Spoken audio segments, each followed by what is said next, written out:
Menyadari bahwa penyelenggaraan suatu acara yang kami laksanakan di seminar nasional ini tentunya masih sedikit mengalami kekurangan atau banyak.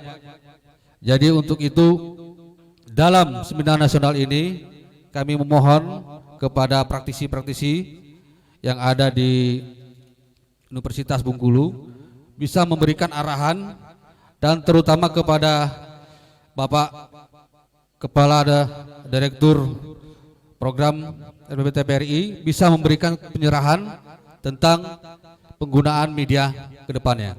Perlu saya sampaikan di sini bahwa acara seminar nasional ini bermula dari inisiasi yang dilakukan oleh pengelola program, dikarenakan selama ini seringkali pelaksanaan seminar dilakukan oleh dosen sebagai ketua panitia. Karena itu kita coba melibatkan mahasiswa untuk menjadi ketua panitia dan menyelenggarakan acara ini dengan antusias. Ternyata disambut dengan sangat baik sehingga kemudian terselenggaralah acara seminar ini yang dilakukan oleh mahasiswa Magister Ilmu Komunikasi angkatan ke-8. Untuk itu harus kita apresiasi, kita beri aplaus kepada mahasiswa Magister Ilmu Komunikasi angkatan ke-8.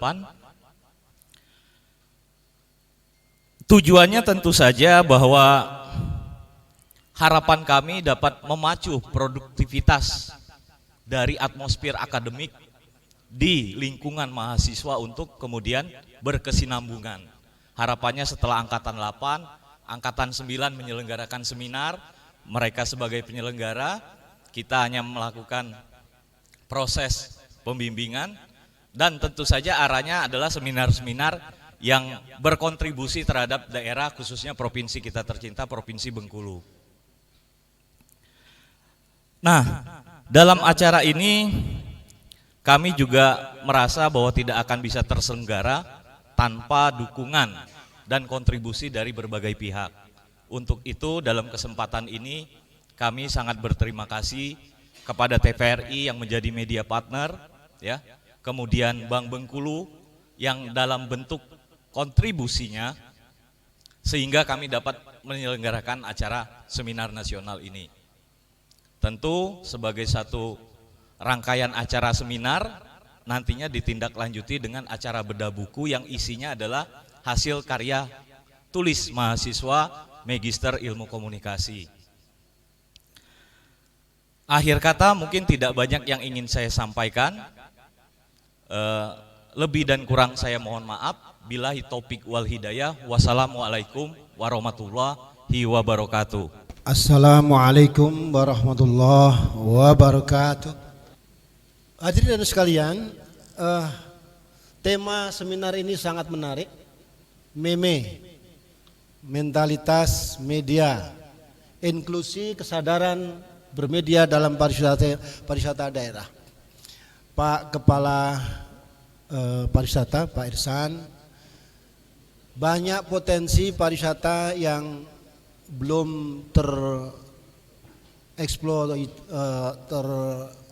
tergali.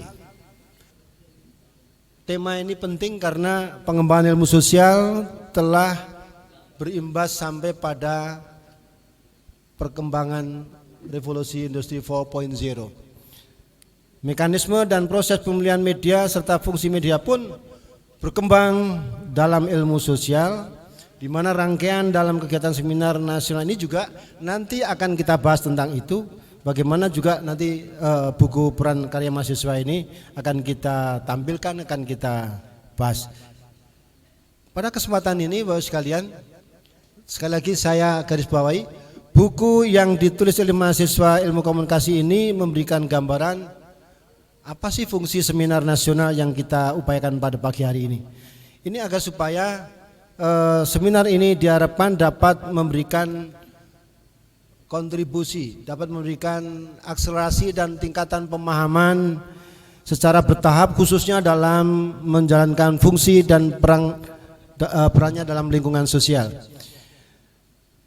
Mentalitas media. Kita berharap seminar ini memberikan manfaat bagi masyarakat yang ada di Provinsi Bengkulu dan dapat memberikan kontribusi yang besar buat menguatkan kesadaran kita dalam menggunakan media. Ini sekali lagi inklusi, artinya apa? Keterbukaan. Bismillahirrahmanirrahim. Assalamualaikum warahmatullahi. Bapak Ibu sekalian, saya akan coba menjelaskan karena ini kan pada akhirnya bagaimana kawan-kawan melihat antara mainstream media nanti dengan sosial media ke depan. Inklusi kesadaran bermedia itu literasinya harus dimulai bagaimana kita mengenal landscape-nya dulu. Di Indonesia kita mengenal ada disebut dengan lembaga penyiaran publik, itu RRI dan TVRI. Publik bukan pemerintah, Bapak Ibu sekalian, publik adalah publik. Seperti Anda semua. Baik, terima kasih Bapak Ibu peserta seminar yang saya hormati.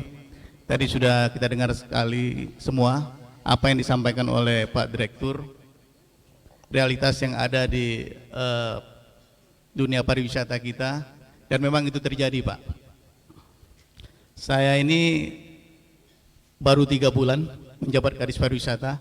Memang saya sadar bahwa PR besar kami sangat banyak dalam rangka mengarungi dunia pariwisata ke depan. Ada beberapa hal barangkali yang ingin kami sampaikan pada kesempatan seminar ini. Yang kalau saya istilahkan itu seperti ada guru yang lebih cerdas lagi dari siswanya, dan lebih cerdas lagi itu seperti Sokrates, Plato dan Aristoteles. Jadi Pak Azhar Malwan, terus Pak Afni dan lain, mungkin ada lagi mahasiswa-mahasiswa yang lebih cerdas dari yang ada di Provinsi Bengkulu ini, gitu. Dan saya kira adanya Bapak Helmi Yahya dan juga ditarik juga Pak Afni itu memberikan kontribusi yang sangat bagus sekali kepada TPRI. Yang menarik adalah ketika kita politik yang kemarin ada TV biru dan TV merah. Lalu yang menjadi masalah di masyarakat adalah itu bahkan ada sebagian masyarakat itu tidak mau nonton TV lagi. Itu. Jadi seharusnya disinilah letak titik tengah dari TPRI. Jadi selain untuk menjadi lembaga publik, sebenarnya TPRI itu ya itu tadi fungsinya sebagai kontrol. Assalamualaikum warahmatullahi wabarakatuh. Saya ingin menanggapi atau memberikan apresiasi terlebih dahulu kepada Mikom, Visip Unip, terutama kepada penyelenggaranya, panitianya Angkatan 8. Ya, bagus sekali acara ini dan ini baru pertama dilakukan oleh mahasiswa, kelompok-kelompok mahasiswa. Baik, menanggapi, saya sebenarnya menambahkan apa yang disampaikan oleh Pak Dekan, bagaimana SDM yang tersedia di Visip untuk mendukung pariwisata lokal maupun nasional. Kita di Visip ini memiliki beberapa tim peneliti, dan dari tim peneliti itu dibagi tentang payung penelitian. Pada umumnya, payung-payung penelitian yang basisnya sosial sekarang ini mengarah kepada penelitian-penelitian berbasis sosial media. Kami di Visip memberikan atau menggelontorkan kalau bahasa pemerintah ya, dana-dana yang mendukung penelitian, namanya penelitian PNBP. Ini adalah outputnya ini untuk publikasi. Kemudian selain publikasi, kita juga melihat bahwa output dari penelitian-penelitian maupun pengabdian pada masyarakat yang didanai dari dana Visip maupun Universitas Bengkulu itu mendukung program pemerintah, baik itu program pemerintah secara nasional maupun secara lokal. Di samping itu, banyak kemitraan yang sudah terjaring oleh tim dari Visip. Itu bekerja sama dengan lembaga-lembaga yang sifatnya lembaga non-formal, kemudian lembaga-lembaga formal. Ini sebenarnya juga kami melibatkan semua tim itu diharuskan, diwajibkan melibatkan mahasiswa di dalamnya. Artinya kami memberikan cara untuk meregenerasi bagaimana pola pikir ilmiah itu selalu ada. Walaupun sebenarnya kita tahu bahwa pola pikir ilmiah tidak selalu populer, tetapi kami yakin bahwa dengan SDM FISIP ini juga akan memberikan kontribusi yang banyak. Ya, saya kira itu. Terima Oke, kasih. baik. Assalamualaikum warahmatullahi Media wabarakatuh. issue ya Bu ya? Ya, media issue, V, ya. media issue, Marli. Saya ke Pak Aminuddin dulu. Tadi Ya. Pak Aminuddin menyebut kompetisi. Betul. Competition make perfect, Pak. Yang membuat kesempurnaan itu karena kompetisi. Semua harus dibawa pada area kompetisi. Itu poinnya. Jadi kalau Bengkulu tidak dimasukkan pada area kompetisi dengan benchmarking siapa, nggak ketemu, Pak. Apa yang mau di benchmarking Bengkulu ini dalam konteks pariwisata, Pak Kadis? Menyamakan dia dengan Bangka Belitung? Sebab kalau mau perang, Pak, kita nggak mungkin melawan Bali. Saya kira pertama memang melakukan benchmarking Bengkulu itu dengan siapa, Pak. Sehingga kesan membangun pariwisata Bengkulu itu nggak utopis. Iya. Nanti jadi di angan-angan kita semua, Pak. Nanti kita sama-sama menggantang asap. Mau pegang-pegang nggak bisa gitu. Kalau kita bercerita pantai, pantai sama banyaknya, tapi pantai Bengkulu mau seperti apa? Gunung mungkin Bukit Kaba, apa yang membuat beda? Bung Karno akan menjual menurut saya. Fatmawati karena itu nggak mungkin dilakukan ada di tempat lain. Jadi stagingnya memang perlu kehati-hatian juga. Karena memang saya selalu mengatakan kalau kita lihat Bengkulu peta, Bengkulu itu enclave dari Sumatera, Pak. Jadi saya kira dulu Raffles dengan sadar dia mau nukar Bengkulu dengan Singapura. Karena dia tahu, Raffles tahu bahwa Ferdinand de Lesseps akan membuka terusan Suez. Bapak Ibu sekalian, wisata Sumatera Barat mengembangkan pariwisata dengan membentuk dulu basis rakyatnya di level masyarakat. Mendevelop masyarakat agar sadar wisata. Mendidik masyarakat mengelola guest house. Bagaimana mengubah yang tadinya cuma bisa masak rendang menjadi masak pizza. Hanya karena dia tahu limpahan turis yang datang itu bukan dari domestik. Jadi model-model gitu membuat di basis community. Kalau nggak di basis community akan jadi problem. Problem terbesar adalah ketika kita membuat pariwisata tanpa membangun basis komunitas, basis rakyat.